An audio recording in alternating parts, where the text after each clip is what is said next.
would like to once again welcome you. I don't want to repeat what Jones has said, but what I know is that today is going to be a very exciting event, both for the technical people and also the non-technical people right here. Feel free. I'm really hoping guys are going to learn, and I'm really hoping guys are going to continue showing up. With those little remarks, or many remarks, thank you so much, and I look forward to interacting with each and every one of you. Thank you. Round of applause for the hosts. Thank you very much, Lawrence. Just quick announcement. These sessions are being recorded, so make sure that you're in your best behavior. If you want to be curious, camera-friendly curious.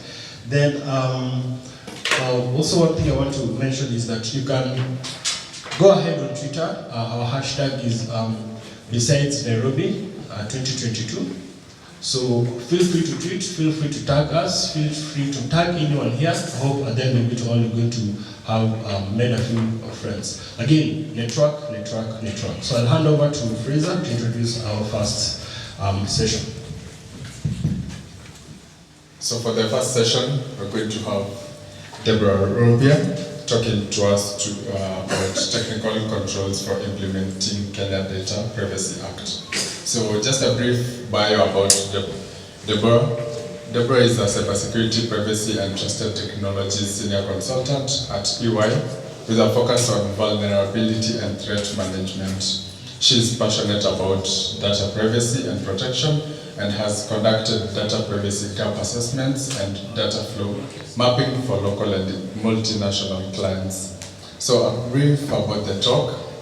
The talk is geared towards introducing the requirements of the Kenya Data Privacy Act and suggesting technical methods of implementing the Act in protecting P2 data in the cloud and on-premise system implementations. These controls include field-level encryption, FLE, format preserving encryption, hashing, masking, encryption, anonymization, and pseudonymization. Welcome. Good morning, everybody. My name is Deborah Rioba. Rioba is my name, and it is really a pleasure to be here. So I know that in our program, it mentioned implementation of the Kenya Data Privacy Act. Maybe I should mention that it's the Kenya Data Protection Act, which was assented to in 2019.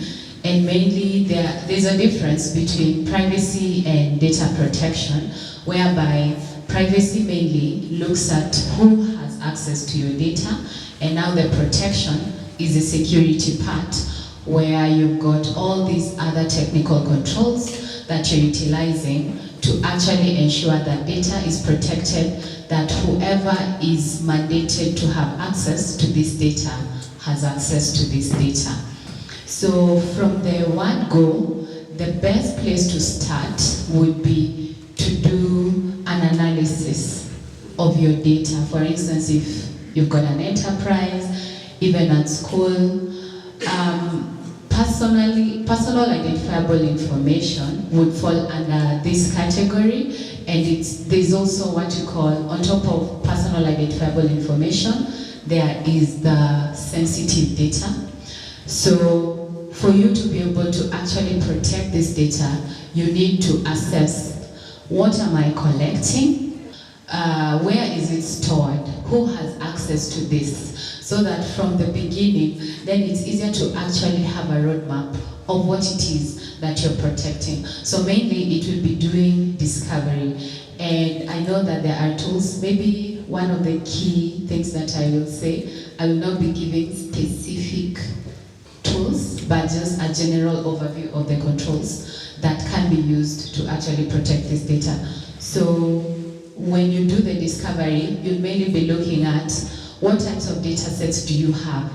Do you have personal identifiable information? And on top of this, what else is in store?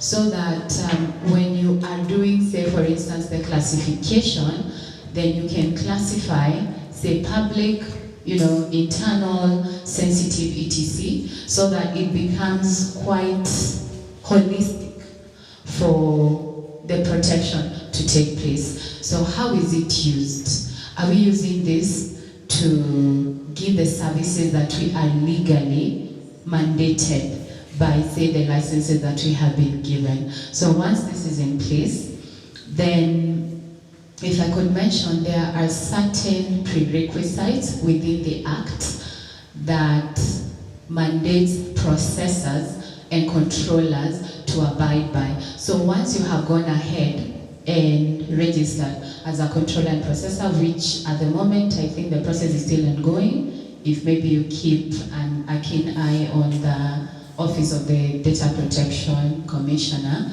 they have already registered a few controllers and processors. So once you've already gotten this out of the way, then you need to check, okay, legally this is what I'm mandated to collect. On top of that, I need to collect only what is minimal to do the processing that I have registered for. So if you do not need, say, phone numbers, you cannot collect that data. If you're only mandated to collect emails, then that is the only thing that you are supposed to collect. So there is lawfulness, data minimization, like I have mentioned, and then accuracy of the data. So when, say today, if I change my address, and I had already given an address to somebody who is processing this data, I can request for that processor or controller to actually go ahead and correct it. That is one of the items that we call the data subject access right. So you've got, it's a myriad of things, I'm not going to go through that. So the processor and controller are mandated to service the data subject, now who gives this personal information to them.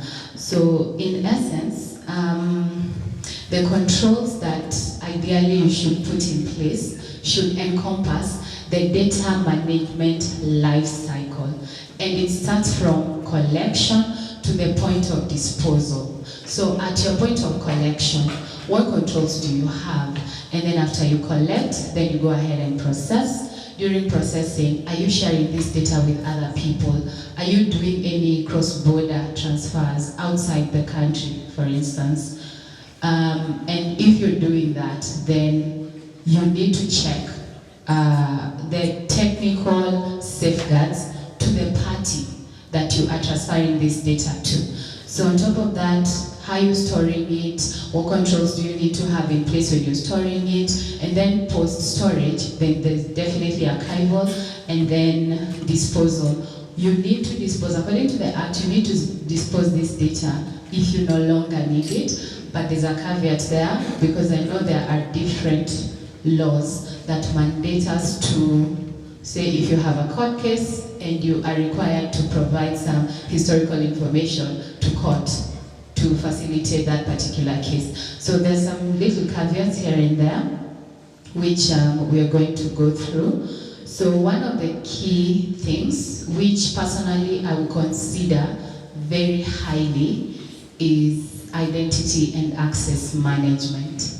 If I could take you back, there is let me say a framework. It's not really, it's neither here nor there, called privacy by design.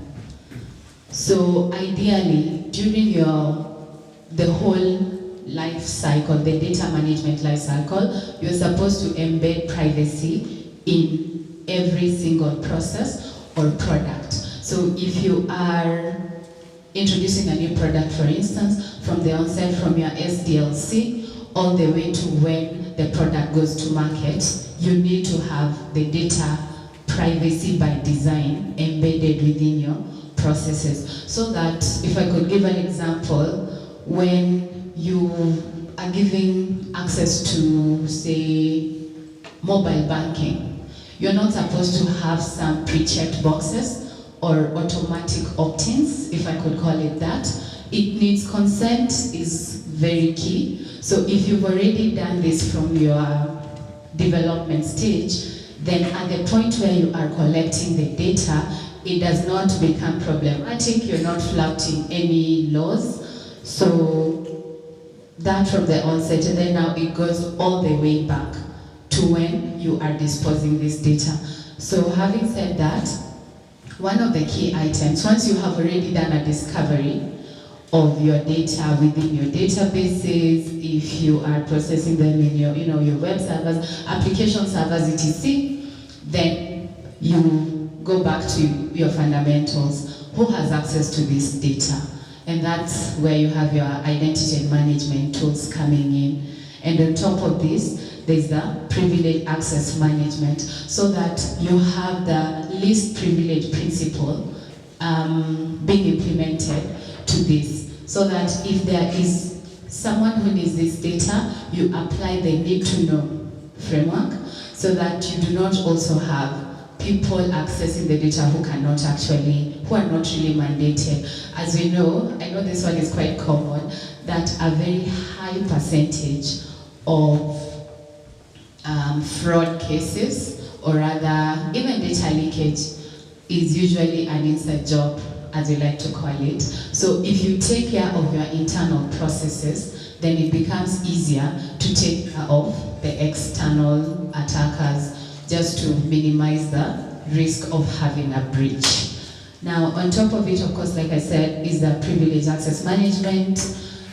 When you have your, root and admin accounts or privileged accounts accessing data, these need to be monitored very keenly. And the best way to do this would be having a PAM in place, so that you know who is accessing what. Now, endpoint protection. Let me take an instance of mobile banking.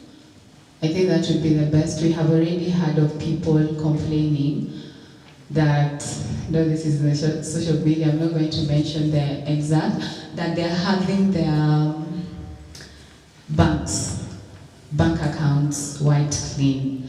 So if you look back, probably from the mobile device, from a processor and controller point of view, you're not really, as a user, I am giving this data, my username and password, to the processor. The processing might not necessarily be done from the device, but it's done now to the back-end servers, etc., the mobile banking setup and the internet banking. So if this other side can be taken care of, including other controls, other mitigating controls, then definitely I think that would be a better way, on top of implementing your two-factor authentications, etc., then this becomes easier. And other monitoring controls. So sometimes monitoring is, I would say, maybe it's reactive, but when you have your detection, so that at the point where you notice the rogue activity taking place, then action is taken immediately, then it becomes quite easy. Now let me go to the elephant in the room. I've had there's a session on, or rather there's somebody who is a specialist in cryptography. I'm looking forward to that. So on encryption,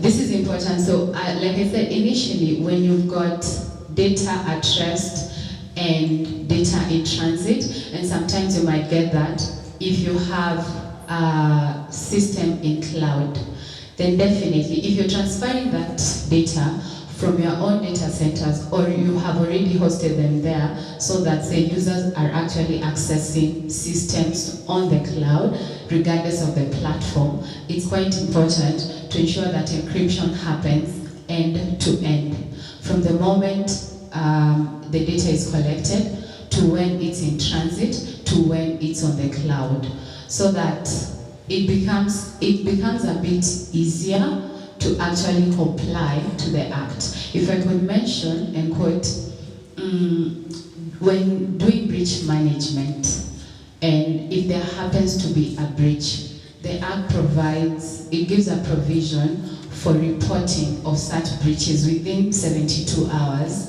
to the Office of the Data Protection Commissioner. So there is a section which indicates that if the breach happens and the data was encrypted, then this does not need to be reported to the data subject. So you need to report to the ODPC's office, and you also need to report to the data subject because they need to know that their data is at risk or it could be misused if that breach actually happened. So if there are guarantees and there is proof that encryption really happened, then you can report to the ODPC, but you do not need to report to the data subject because the risk of misuse then is therefore minimized.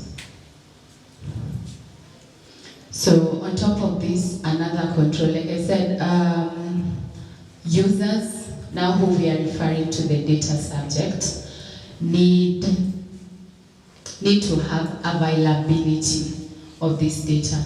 And in the event that it is not there, you need to actually inform them that this data to you is not going to be available. So for one, replication definitely is very important.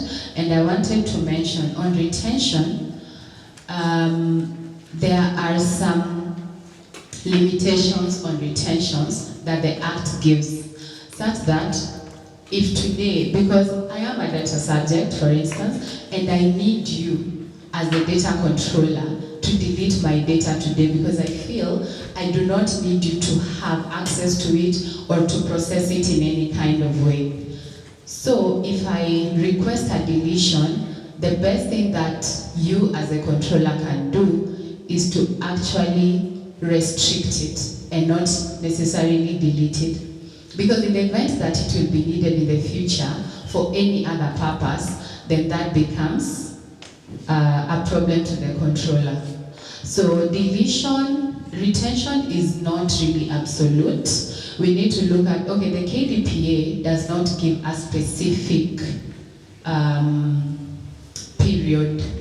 That's why it now defines the limitations on retention, whereby if it's required by the authorized law, it could be the police, the court, the Kenya Revenue Authority, or it could be any other legal entity, then the processor or the controller needs to give this data. So any other historical data can be kept, but it now needs to be pseudonymized. Pseudonymization refers to when you completely remove any aspect of the data from the data set that might identify a person to that particular data. So you can pseudonymize that data and you will not be flouting any law. So once you do that, you can use that for statistical purposes. You can use that, if you're doing your surveys, so long as you have pseudonymized it and anonymized. Does that make sense? Yeah. So I'd say so far that is all I had, unless there are any questions or comments. So in the first slide, you mentioned,